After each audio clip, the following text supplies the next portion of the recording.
Arkadaşlar merhaba. Nihayet Muğla'nın Ula ilçesi sınırlarından çıktım ve Marmaris'e doğru yaklaştım. Akyaka istikametinden geldiğiniz zaman Marmaris'e doğru bu tabelayla karşılaşacaksınız. Marmaris'in en güzel köylerinden biri. Ben çok küçük bir köy olduğunu düşünmüyorum. Hatta şehir gibi olan bir köy olarak nitelendiriyorum Çamlı Köyü'nü.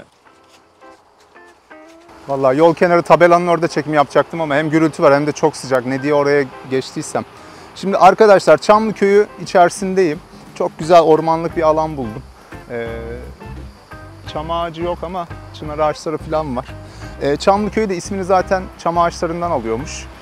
Şimdi şöyle, Çamlıköy'ü birçok şehre göre bile bazı olanakların, hatta birçok olanağın olduğu bir köy.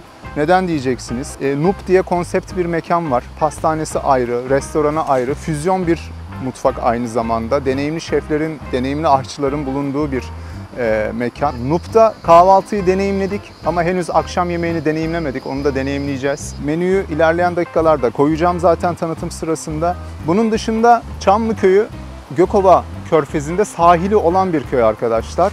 Sedir Adası'na kalkan, gidiş dönüş yapan tekne dolmuşlar var. Bununla ilgili detaylara da yine yer vereceğim sahille beraber. Azmakbaşı restoranı var. Azmak Çayı kenarında bulunan müthiş çiftlik tadında bir yer. Yine bu Çamlıköy'ünde tabii Azmak Çayı'nın birçok koluna da ulaşabiliyorsunuz. Azmakbaşı'nda da bir kahvaltı deneyimimiz oldu. Bunların karşılaştırmasına yer vereceğim. Hem fiyat hem performans bakımından. Bütün bunların yanı sıra bir de büyük bir at çiftliği var arkadaşlar. At çiftliğinde farklı aktivitelerde bulunabiliyorsunuz. Yine o detaylara gireceğim. Elif'in çilek bahçesinden bahsetmeden edemeyeceğim. Çok güzel bir çilek tarlası var. Küçük bir sepet veriyorlar. İstediğiniz kadar çilek toplayabiliyorsunuz. Umarım çilek kalmıştır bize de. Burada detaylara çok yer vermek istemiyorum. Çamlıköy'ü Marmaris'in bence en güzel köylerinden biri arkadaşlar. Bir an önce ne yapıyoruz? Geziye başlıyoruz.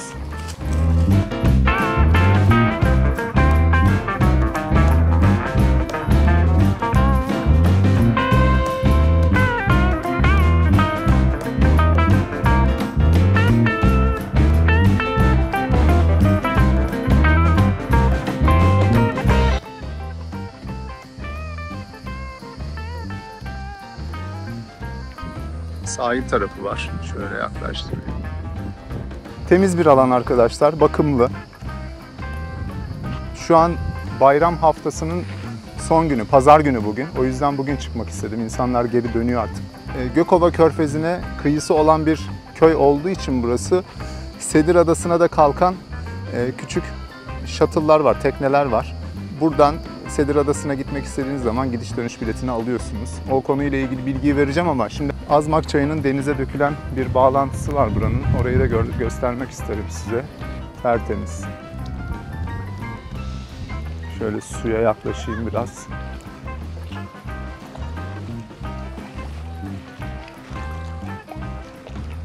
Su sıcacık. Burası çok güzel bir köy arkadaşlar. Yani sahili var. Yapabileceğiniz birçok aktivite mevcut. Hatta birçok şehirden bile sosyalleşebileceğiniz, eğlenebileceğiniz, vakit geçirebileceğiniz imkanlar var. Bunlardan en önemlisi tabii konaklama sıkıntısının olmaması. Yolda ilerlerken birçok yerde boş oda bulunur tabelalarını görebiliyorsunuz. Tiny house'lar var. İşte bungalovlar var, ağaç evler var. Artık nasıl söylerseniz sıkıntınız yok. Yani yeme içme, tekel, bakkal gibi burada kısıtlı imkanlar da yok. Gelin burada mesela şuraya sandalyenizi, masanızı koyun. Temiz bir alan zaten. Çok çöp bulmanız da mümkün değil. Ufak tefek tabii sağa sola uçuşan rüzgardan da çöpler oluyor ama bakın çayın üzeri bile tertemiz. Azmak Çayı boyunca ileride kenara kurulmuş mekanlar da var. Bunlardan biri Azmakbaşı. Oraya da gideceğim zaten. Göstereceğim size.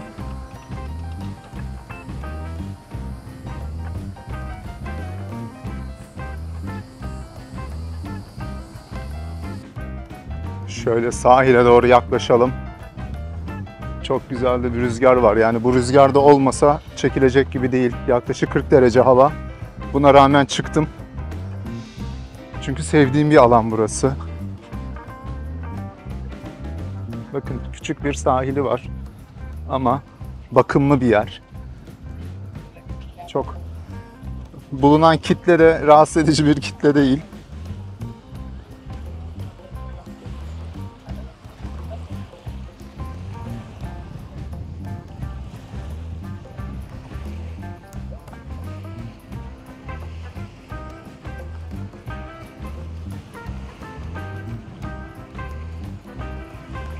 Şu karşıdaki ada Mağara Adası.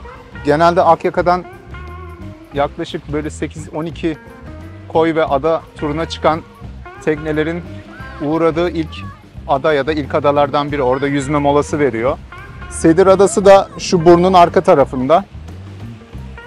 Şunlar da Sedir Adası'na giden küçük dolmuş tekneler. Şurada da gişe var. Oraya doğru gidelim. Yani su da güzel görünüyor. Şöyle bir bilgi alalım hatta. Şöyle suyu da göstereyim size. Bu rüzgara rağmen dalga az. Mesela şuradan bakalım.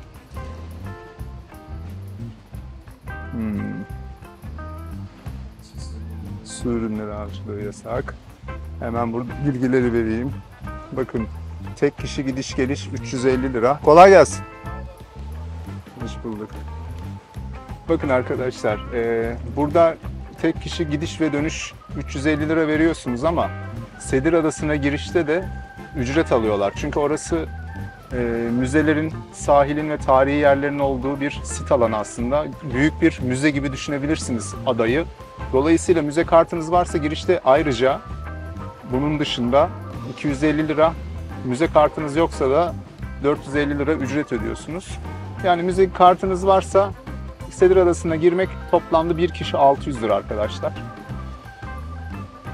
Sabah 9'dan akşam 8'e kadar saat başı buradan gidiş var. Dönüşler ise Sedir Adası'ndan 12'de başlıyor. Yine akşam 8'e kadar her saat başı. Yani buradan gittiğiniz zaman 12'den sonra istediğiniz saatte 8'e kadar dönüş yapabiliyorsunuz. Doğru. Tamam doğru.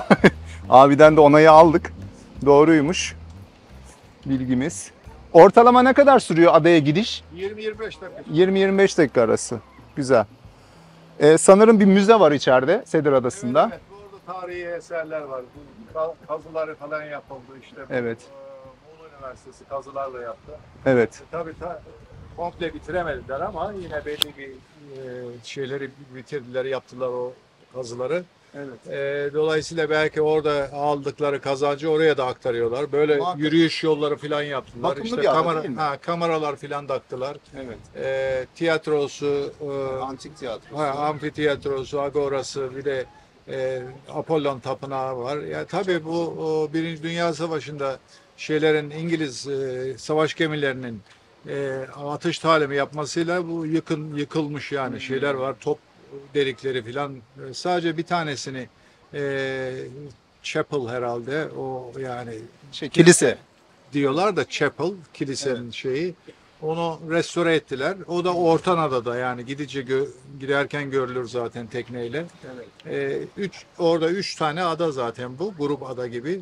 Bir küçük ada var. Bir Ortanada, Fenerli Ada dediğimiz. Bir de Büyük Sedir Adası var. Evet. Bunların hepsinde de tarihi eserler var işte. Diğer adaları da ayak tabii, basılıyor tabii. mu? Basılmıyor. Onlara basılmıyor. basılmıyor. Sadece Geçerken büyük geçerken görüyorsunuz. Büyük adaya gidiliyor. İşte orada bu tür yürüyüş yolları falan düzenlenmiş durumda. Evet. Gidip görüyorsunuz o işte yürüyüş yolları. Sahili de var gördüğüm kadarıyla. Sahili, Muğla kumsalı, veriyor. küçük bir kumsalı var. Kumsal koruma altında gene. Evet. Çünkü başka yerlerde bulunabilecek bir kum değil. O da nadir bir kum. Yüzebiliyorsunuz ama kumların üzerine çıkarmıyorlar. Orada koruma altında. Kum üzerinde işte hani geçilmesin diye böyle var yani iple. Evet. Burada da görüyoruz. Ha, şurada da yer. Şöyle bak kumları koruma altına alınmış durumda. Şu alandan giriliyor direkt. Mezbahları da var. Oturma grupları var. Şu bölgelerde. Buraya ayak basılamıyor Evet, tabii. şurada girişi var. İşte tekneyle bak orada tekneyle Evet, geliyor. gördüm. Oradan da girişten geliniyor buraya ve şey yapılıyor. Çok güzel, çok güzel. Güzel aktiviteler. İçeride mekanlar da var anladığım kadarıyla. Yeme, içme. Abi büfesi var da tabii aparatif şeyler Tost yapıyorlar. vesaire. Tosttur işte ne o patates çipsidir. Hazır kalmıyor yani olanlar. O vatandaş. tür şeyler yapılıyor. Anladım. Yani Çok içecek- teşekkür ederim. Çok sağ ol. Kolay gelsin. Sadece alkol satmıyorlar yani alkol satışı yok. kullanmasın. Kendilerinde götürebilirler yani yeme içmeyi de piknik şeklinde götürebilirler ama kabuklu şeyleri içeriye almıyorlar. Karpuzdur, işte çekirdektir, kabuklu. çiğdemdir, otur ve piknik şeyi, tüpüdür, şeydir. Onları Bayağı almıyorlar. özen gösteriyorlar o zaman adaya anladığım Tabii kadarıyla. tabii öyle Bayağı bir özen bakmışlar. gösteriyorlar. Bakım yapmaya çalışıyorlar orada. Yani koruma altında. Çok Değer teşekkürler. çalışıyorlar. Çok sağ olasın. Kolay gelsin. Abi sağ olsun. Detaylı bilgileri de aldık. Akyaka bloğunda da bahsetmiştim. Milattan önce 405 yılında Spartalı komutan Lisandros Akyaka ile beraber bu Sedir Adası'na da ele geçiriyor.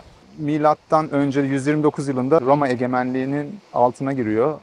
Milattan sonra 15. yüzyılın ilk çeyreğinden sonra kesin olarak Osmanlı egemenliğine giriyor. Bugün hem anakarada hem de adalarda izlenen ayakta kalmış kalıntıların büyük çoğunluğu aslında Bizans dönemine ait. Adaya giderken iki ada daha bulunuyor. Orata Adası ve Küçük Ada. Oralara ayak basılmıyor fakat Sedir Adası'na giden tekneler bu adaların önünden de geçiyor. Uzaktan izleyebiliyorsunuz bu adaları da. Ben de daha henüz Sedir Adası'na gitmedim ama Sedir Adası için ayrı bir çekim yapmak istiyorum. Bakacağım oraya. Onun dışında var güzel bir planım daha var YouTube vlogu için. Onu da ilerleyen zamanlarda göreceksiniz. Şöyle sahilde birkaç çekim alacağım, görüntü alayım sizler için. Ondan sonra yavaş yavaş Azmakbaşı'na doğru gideceğim. Azmakbaşı'nda birkaç size güzel görüntü aktarırım. Orasını da çok beğeneceksiniz. Devam edelim.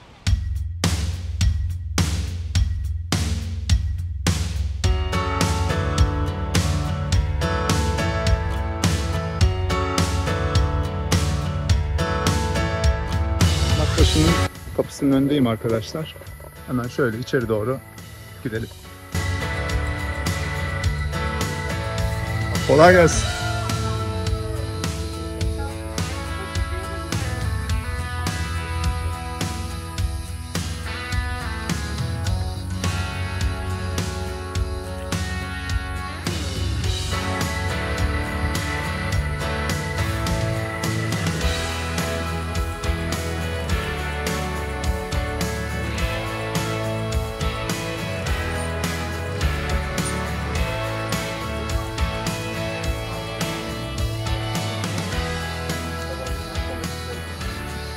Çok iyi. Kışın da ışıkmış burası. Hava çok tamamen şu an sıcaksa burası mesela en fazla 10-20 saat fazla gidiyor ama sıcaklığında. Ne zamandır var burası? Kaç yılında? Bayağı da. Var mı tahmini bir rakam? Yani 68'lerde falan açılmıştı abi. 70'lerde açılmıştı. 70'lerden beri var. Tabii zamanla geliştirdiniz burayı. Doğru. Menü nasıl? Yani kahvaltı haricinde neler var? Ya saç kavurma falan var, güveç var. Güveç var. Hepsini ama yani balık var. Balık ürünleri, deniz ürünleri. Yani Çok güzel ya. Evet. Yaz kış açık mı peki? Açık. Kışın da açık. Çok güzel bir işletmeymiş. Böyle çiftlik havası var.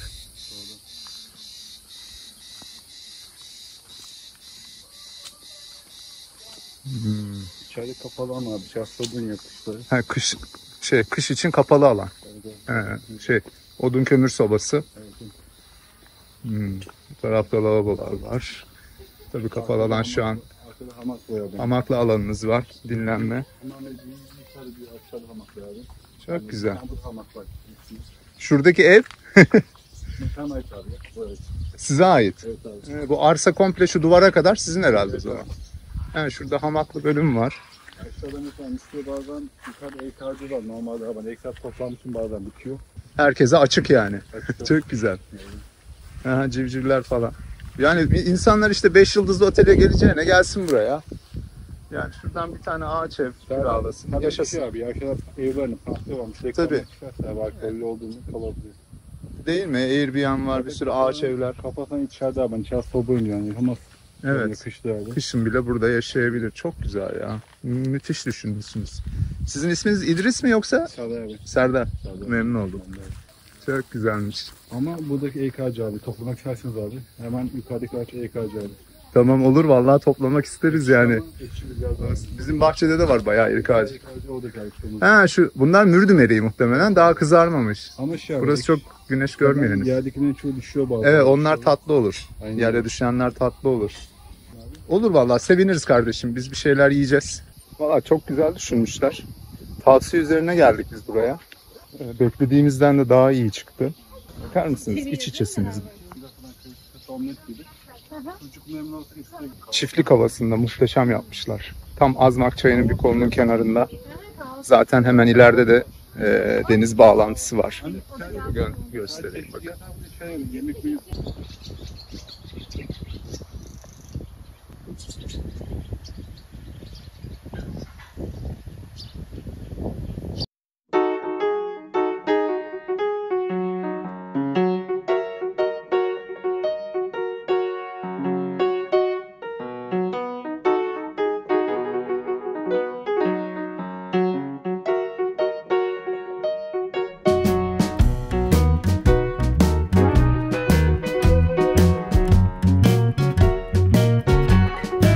Evet şimdi şöyle direkt balıklarla başlamışlar.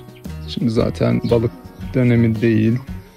Tavuklar, fiyatlar, et fiyatları, köfteler, güveç fiyatları, ara sıcaklarda. Fiyatlar Akyaka'nın içindeki fiyatlardan bir tık ucuz. Tabii deniz ürünlerinin dahil olduğu ürünler bir tık pahalı oluyor doğal olarak. Bu arada kahvaltı kişi başı 450 lira. Tamamen köy kahvaltısı. Benim sorduğum ilk şey market ürünü var mı dedim. Kesinlikle yok. Peynirine kadar biz yapıyoruz dedi. Kahvaltıya özellikle mücver, pişi gibi ürünler dahil.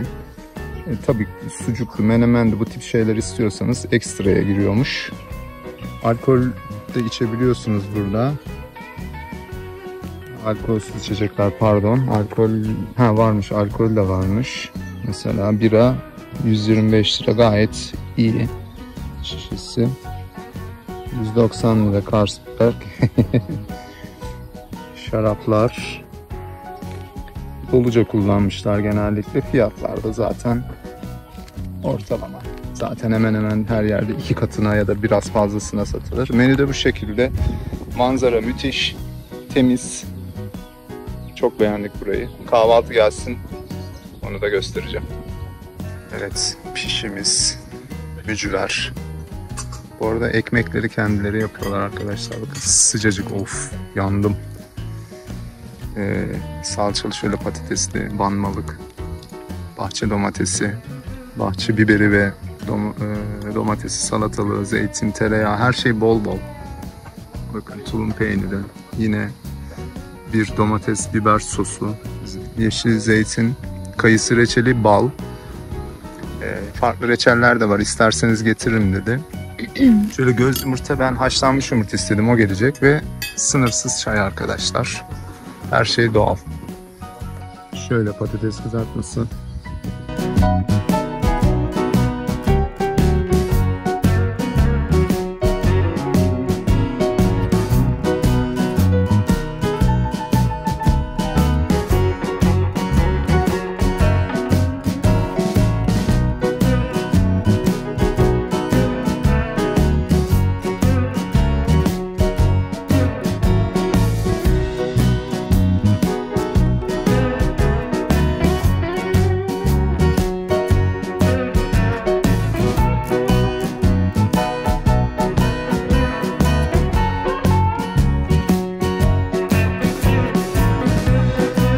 Arkadaşlar sizi Çamlıköy'ün en çok tercih edilen yerlerinden birine götüreceğim şimdi.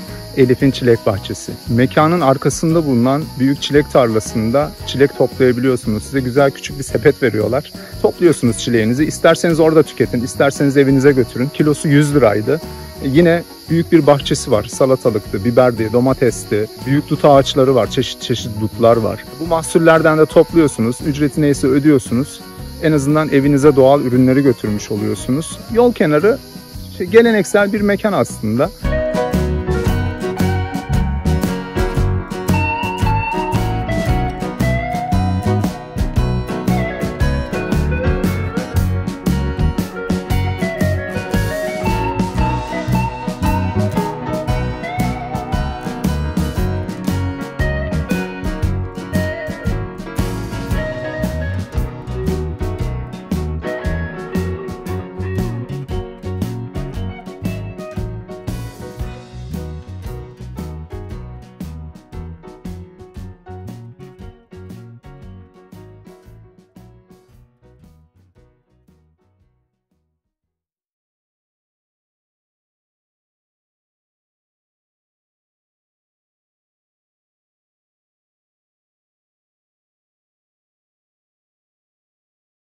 Evet, sepetimizi aldık.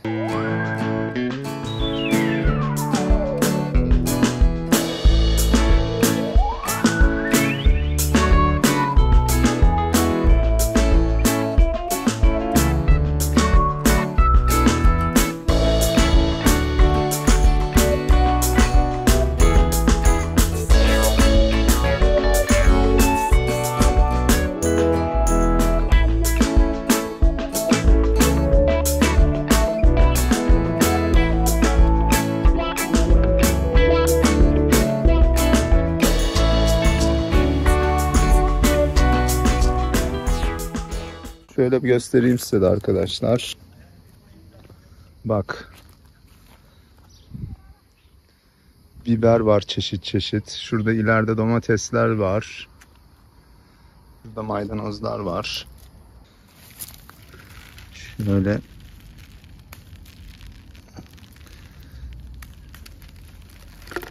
Güzel görünüyor. Şu minik kalsın orada. Şöyle büyük biberler var. İyi. Hı? Aa, çiçek var. Bak. Ay, tamam.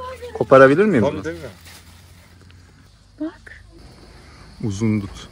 Ama aroması çok farklı gerçekten, tadı.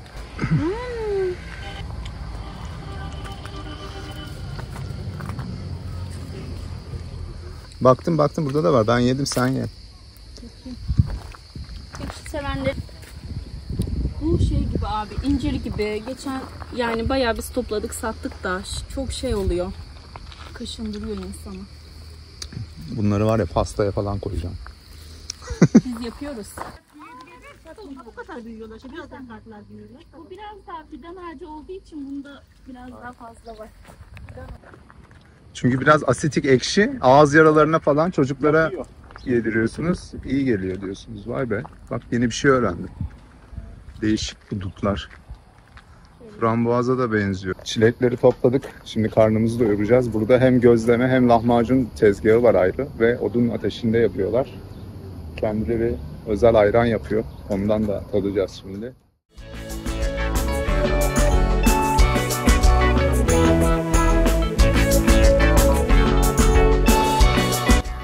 Malzeme. Aynen. Evet. Parasının hakkını veriyor. Ne kadardı sizde gözleme? Evet. Bu 130'dan başlıyor. 130. Evet, otlu 130. Sadece Fiyatlara patatesli 140. Güzelmiş, iyi, gayet iyi. Bir kişiyi rahat doyurur. Doyurur ya, onun yarısı kadar pizza satıyorlar 250-300 liraya. Evet. Bizim pizzamız bile 200 lira. Var mı pizza, Evet, yapıyor tabii. musunuz? Vay, çok iyi ya.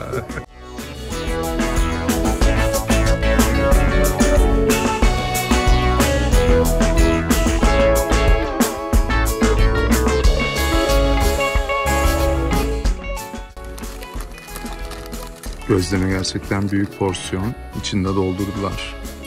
Böyle soğanlı, lahanalı, salatalıklı. Harcın içine doğal pul biber attırdım. Kendileri yapıyorlarmış. İnanılmaz lezzetli. Ve çıtır çıtır. Yani bakın, bakar mısınız? Hamur çıtır çıtır. Acıyor mu güzel? Çok iyi. Çok iyi. Çok lezzetli. Müthişti. Gözlemesi ve lahmacunu. Eve de bir tane pizza alacakmışız.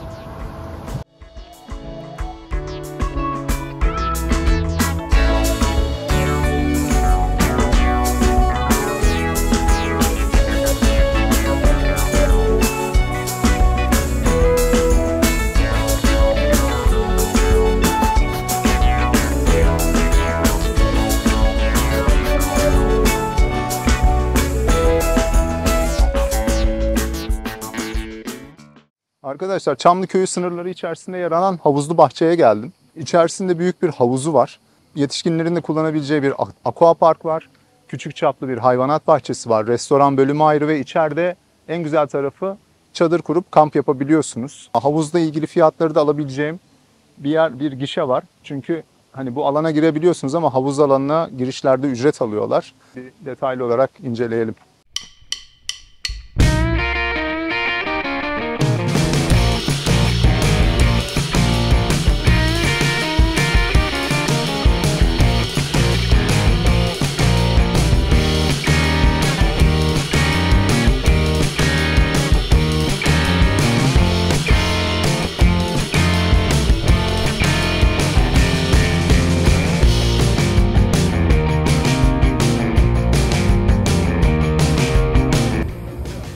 Arkadaşlar havuzlu bahçeyi aynı zamanda kamp alanı olarak kullanabiliyorsunuz. Detaylı bilgileri tabii buranın işletmesi verir size. Şöyle göstereyim. Çadır alanları var burada, çok güzel.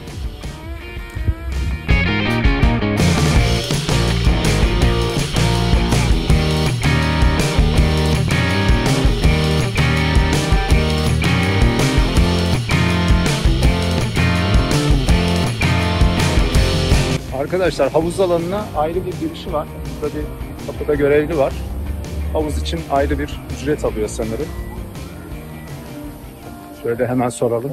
Ücretler ne kadar? Kişi başı 400 lira. Kişi başı 400. Herhangi bir saat sınırlaması var mı? Sabah saat 10'dan akşam 7'ye kadar. Sabah- Saat 11'de Havuz 10'da şey açılıyor, havuzumuz açılıyor. 11'de de kaydıraklar devreye giriyor. Yani aquapark devreye Evet. giriyor. Birer saat arayla 6'da en son kaydırak kapanıyor, 7'de de havuz kapanıyor. Kişi başı 400 mü dediniz? 0-5 yaş ücretsiz. 5 ile 11 yaş arasındaki çocuklar için 350 lira, 11 yaşından büyüklere 400 lira. 400 lira. Yani bu saatler kadar istediği kadar kapanışa kadar durabiliyor. Evet, alabilirler. Anladım. Burada yeme içme bölümleri de var zaten. Evet. Aquapark bölümü nasıl? Abi, Genelde yetişkinler için mi, çocuklar için mi? Çocuklar için de Ayrı. yaşlarında büyükleri olduğunda sıkıntı olmuyor. Yani biz kullanmayacağız. Biraz kalabalık, tatil çoğu insan için devam ediyor. Şöyle havuz bölümünü göstereceğim size. Müzik sesinden yaka mikrofonum olmadığı için net ses alamayabilirsiniz. Biz kullanmayacağız zaten.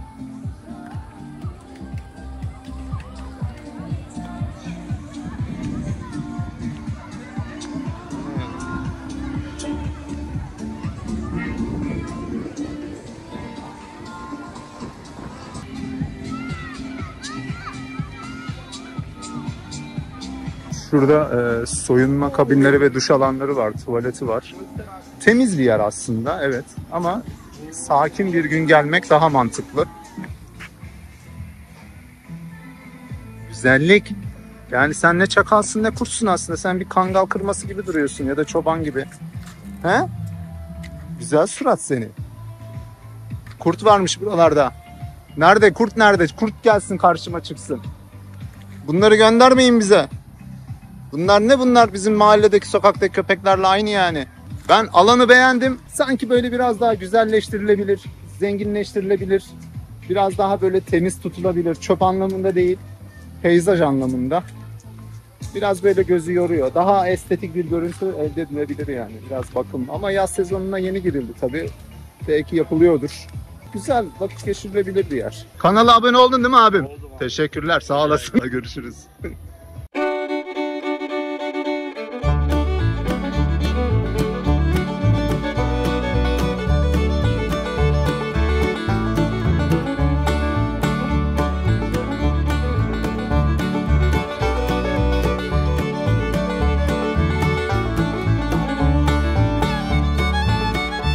Pınar At Çiftliği'ndeyiz. Gelin beraber çiftliği bir gezelim.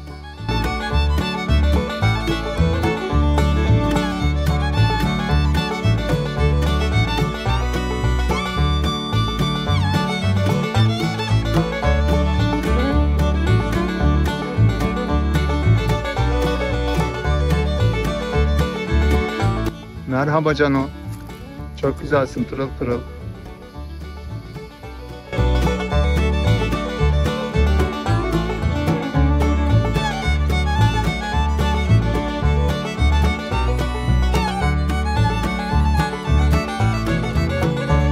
Merhaba. Merhaba. Güzellikler. Güzellikler. Tamam. Ne oldu? Ama ben senin dilini bilmiyorum.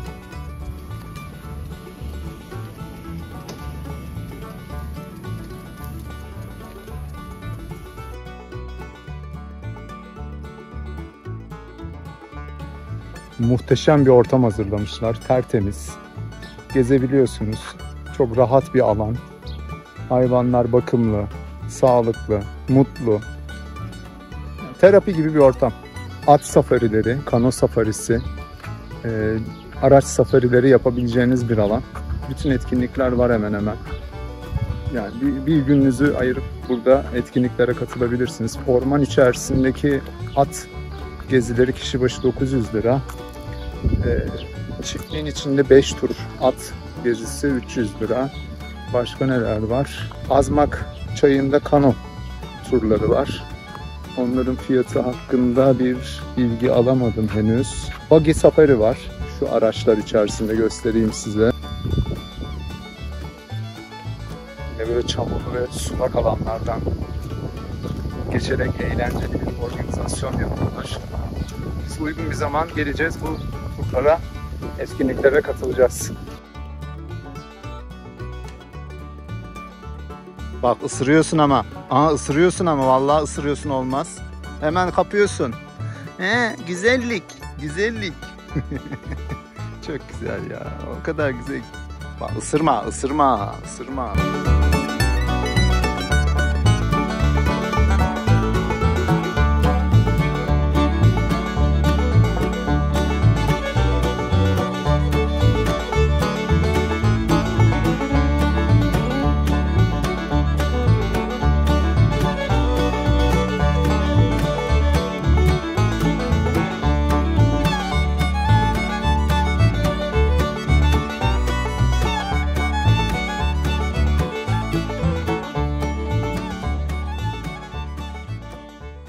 Nup'un önündeyim. Çamlıköy'ün girişinde birkaç yüz metre ileride Nup'u görebilirsiniz. Özel aşçıların ve şeflerin olduğu bir konsept alan yaratmışlar.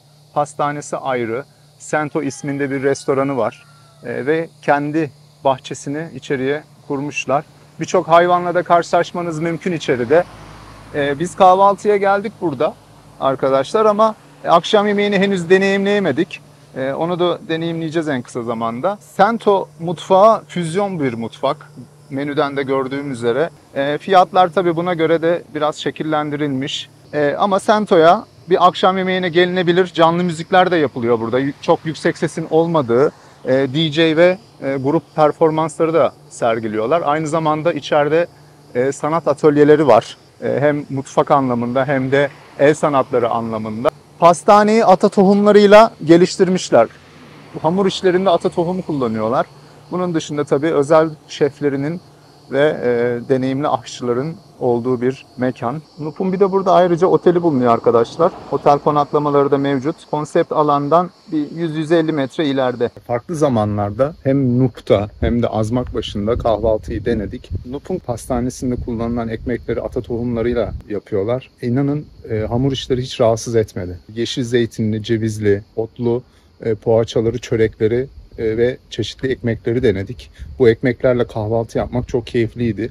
Farklı susam ürünlerine de yer vermişler. İşte kavurmalı susam, susam ezmesi gibi. Zaten bu bölgenin önemli gıdalarından biridir susam. Bunun dışında peynirler özel olarak yapılıyor. Nup'taki kahvaltıdaki bizce tek eksik şuydu. Protein dengesini sağlamak açısından bir şarküteri tabağı beklerdik. Çünkü 2 kişilik kahvaltı 1100 lira. Ama Nup'a kanımca akşam yemeği daha uygun olur.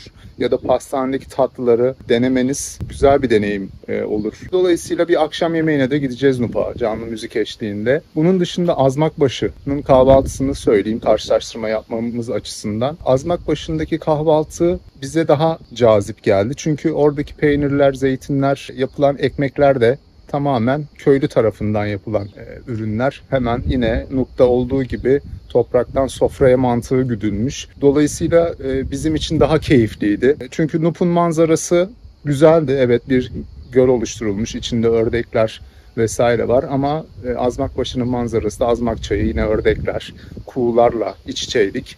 Bir küçük bir çiftlik havasındaydı. Getirilen çay kısık ateşte yine demleniyordu Azmakbaşı'nda. Nup'taki çay termostaydı. Yine sınırsızdı. Bizim için Azmakbaşı'nın kahvaltısı kişi başı 450 lira. Hem de kahve de, Türk kahvesi de ikram ettiler bu arada. Daha keyif vericiydi. Tam bir köy kahvaltısıydı. En azından bunu bilerek deneyimleyebilirsiniz sizler de.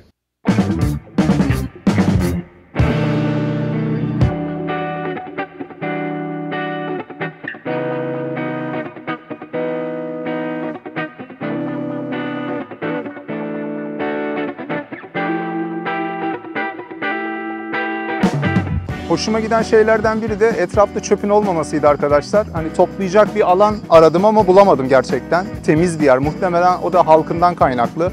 halkın burada toprağa ve havaya, doğaya ne kadar değer verdiğini ben 4. gelişim bu. Bunu da anladım yani.